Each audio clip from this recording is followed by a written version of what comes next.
Welcome back to my YouTube channel UGC NET JRF हिस्ट्री। आज की वीडियो का हमारा टॉपिक है सैयद वंश, सैयद डायनेस्टी। 1414 से 1451 AD तक सैयद वंश ने दिल्ली सल्तनत पर शासन किया। 1414 ईस्वी में खिज्र खां ने दौलत खां को हरा दिया था और दिल्ली पर अधिकार कर लिया था। एक नए वंश की नींव डाली थी जिसे सैयद वंश के नाम से जाना जाता है। इस काल में ना तो खिलजी की तरह ही साम्राज्य का विस्तार क्षेत्र से प्रगति हुई और ना ही तुगलक की तरह व्यापक प्रशासनिक सुधार हुए। इनके जो सैयद वंश है, सैयद वंश के जो संस्थापक थे वो खिज्र खां थे और सैयदों के 37 वर्ष के शासनकाल में कुल 4 शासक हुए हैं, जिनकी बात हम आज इस वीडियो में करेंगे। तो प्लीज़ आप वीडियो को एंड तक देखिएगा और लाइक शेयर ज़रूर कीजिएगा। सबसे पहले हम बात करेंगे खिज्र खां की, जिनका टाइम है 1414 से 1421। 1414 से 21 AD तक इन्होंने शासन किया है सैयद वंश पर। खिज्र खां केवल सैयद वंश का संस्थापक ही नहीं था बल्कि सैयद वंश का सबसे प्रतापी शासक भी था। तारीख़ मुबारक शाही में खिज्र खां को सैयद बताया गया है। सैयद से आशय होता है कि पैगंबर मोहम्मद सल्लल्लाहु अलैहि वसल्लम के वंशज, पैगंबर मोहम्मद जो ये हैं इनके वंशज है सैयद। हालांकि इतिहासकारों के बीच में इसे लेकर भी मतभेद हैं, वो एक मत नहीं है। खिज्र खां मुल्तान के गवर्नर मलिक सुलेमान के पुत्र थे। मलिक सुलेमान की मृत्यु के बाद में खिज्र खां को मुल्तान का गवर्नर नियुक्त कर दिया गया था जब उनके पिता की मृत्यु हो जाती है। फिरोज तुगलक ने खिज्र खां को मुल्तान की जागीर दे दी थी, परंतु जब फिरोज तुगलक की मृत्यु के बाद में अव्यवस्था फैली तो मल्लू इकबाल के भाई सारंग खां ने खिज्र खां को घेर लिया और बंदी बना लिया। खिज्र खां जल्दी ही उसके चंगुल से निकलकर भाग जाते हैं।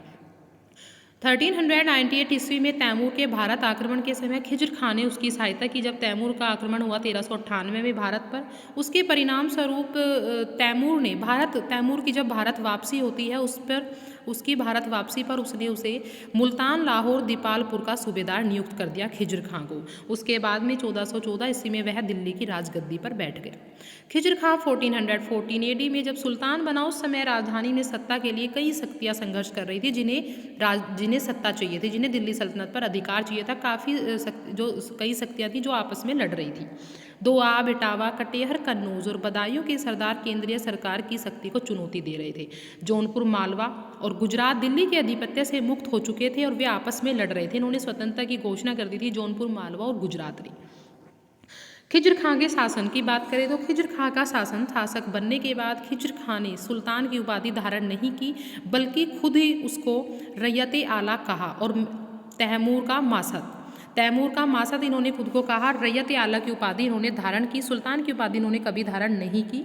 दिल्ली सल्तनत का ऐसा कौन सा सुल्तान है जिसने सुल्तान की उपाधि धारण नहीं की, तो वो खिज्र खां है। खिज्र खां ने सिक्कों पर तुगलक सुल्तानों के नाम रहने दिए, जबकि उन्हें नए सिक्कों पर उसने तैमूर और उसके पुत्र शाहरुख मिर्जा का नाम अंकित कराया। उसने तुगलक सुल्तानों के नाम अंकित नहीं कराए अपने सिक्कों पर, उसने तैमूर और उसके पुत्र शाहरुख मिर्जा का नाम ही अपने सिक्कों पर लिखवाया था। खिज्र खां का शासनकाल क्षेत्रीय राजवंशों के उदय और चुनौतियों में ही बीत गया। इतिहासकार फरिश्ता इसे न्यायप्रिय व उदार शासक बताते हैं। 7 वर्ष शासन करने के बाद मई 1421 AD में उसकी मृत्यु हो जाती है। इन्होंने जो है 7 वर्ष तक दिल्ली सल्तनत पर शासन किया।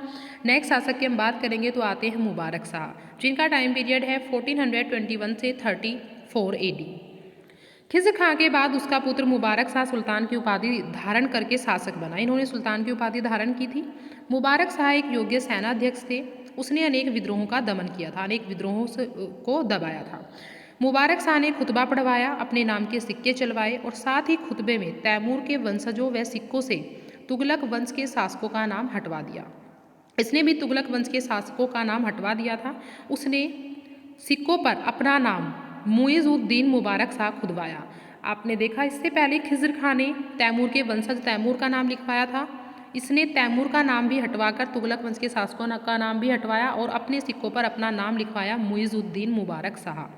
यमुना नदी के किनारे मुबारकाबाद की स्थापना मुबारक शाह ने ही की थी। इन्होंने एक नगर बसाया था मुबारकाबाद। मुबारक शाह ने तारीख़ मुबारक शाही के लेखक याहिया बिन अहमद सरहिंदी को संरक्षण प्रदान किया था। इनके दरबार में ये रहते थे याहिया बिन सरहिंदी, जिन्होंने किताब लिखी थी तारीख़ मुबारक शाही, जिससे हमें इनके इतिहास की जानकारी भी काफ़ी प्राप्त होती है। फरवरी 1434 AD में मुबारक शाह की हत्या कर दी जाती है और इनकी मृत्यु हो जाती है और नेक्स्ट शासक बनेंगे मोहम्मद शाह, जिनका टाइम है 1434 से 1445 AD। मोहम्मद शाह मुबारक शाह का कोई पुत्र नहीं था। सरवर उल मुल्क के नेतृत्व में अमीर और सरदारों ने मोहम्मद शाह को गद्दी पर बैठाया, जो उसके भाई फरीद खां का पुत्र था। मोहम्मद शाह जो उसके भाई थे, उसके पुत्र थे। मुबारक शाह की हत्या में प्रमुख भूमिका निभाने वाले सरवर उल मुल्क समय को दंड की बजाय सुल्तान ने उसे वजीर का पद दिया। मोहम्मद शाह वापसी के काल में वास्तविक शक्ति जो है सरवर उल मुल्क के पास ही थी।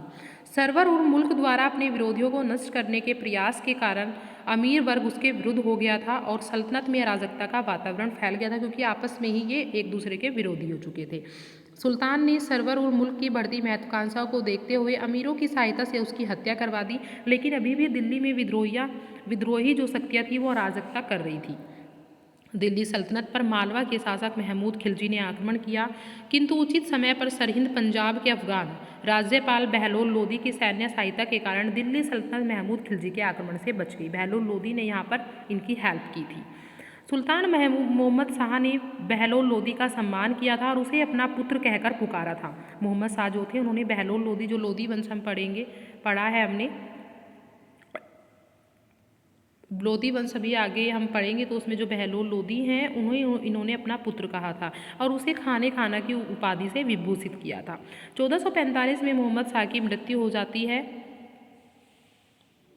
और मोहम्मद शाह एक असफल शासक सिद्ध हुए। उसके समय से ही सैयद वंश का जो पतन है वो आरंभ हो गया था। नेक्स्ट शासक आते हैं अलाउद्दीन आलम शाह, ये इसके बिल्कुल लास्ट के शासक हैं। 1445 ईस्वी में अपने पिता मोहम्मद शाह की मृत्यु के बाद भी उसका पुत्र अलाउद्दीन आलम शाह की उपाधि धारण करके राजगद्दी पर बैठ जाता है। इन्होंने उपाधि धारण की थी राजगद्दी पर बैठने के बाद आलम शाह की। वह इस वंश का अंतिम शासक था। आलम शाह एक अयोग्य शासक थे। उसके समय में दिल्ली सल्तनत का क्षेत्र जो है अत्यंत सीमित हो गया था, बहुत छोटे क्षेत्र में दिल्ली सल्तनत रह गई थी। 1447 ईस्वी में आलम शाह बदायूं गया। उसने यह नगर इतना अच्छा लगा कि दिल्ली के बजाय उसने वहीं रहना पसंद किया। उसने दिल्ली छोड़कर वो बदायूं में रहने लगा।